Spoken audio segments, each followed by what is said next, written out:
tichabvunduka manje kumabarracks uko toda kuti General Walter Tafumanei panguva ino vopuwa ma-warnings aiwa nevakomana veAndi 2030. In other words, tiri kutaura masupporters aVP Kosandro Chiwenga achiudza General Tafumanei achiti if you ignore magenerals anozikanwa vakasakatika from the period of 2017 to 2024, next is you.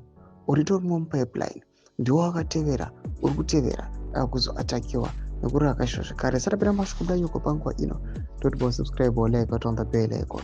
Tiuda pahedo yamuri kuona yakanzi President Anti 2030. Panapa inonzi chikora zveGananda anobuda achinyora achiposta mapictures amuri kuona awa emamilitary generals akasakatika from 2017 to 2024 sezvamuri kuona mapictures awo Tafumanei aiwa ari mumilitary gear kudanyora chiti Dear General Matatu and Tafumanei, if you ignore these dates of your fellow comrades, tomorrow it's you.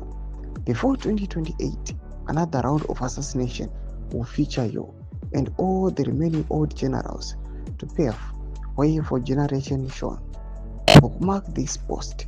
Tini wenyu mwana wevu ndo mashoko anokudanyuka panguva ine atara mashoko achiti these generals vari kuripo zvavo vati kuri kuronekwa kunzi zveGananda zvine maplans azvo sezvinombotaurwa nevamwe vachipoti dynasty and the likes, oro zvataurwa pathis yendo yepresidential Anti 2030 vachiti they are just preparing the way for generation shown.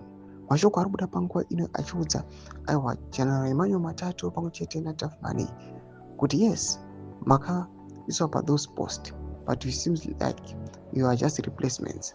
Uchazouya chako chaiwo pachaya pachanyatso kugara panzvimbo idzodzo kana maposition iwo kana occupy those positions vachipa mawarnings ekuti the same way yakaenda vamwe generals masakatikiro vachaita ndo amuchazongoitawo. Tudze mafunguro enyu muri kudii pamusoro pechitiko ichi nakuve section medu dzofunguro enyu, so subscribe or like, hit on the bell icon.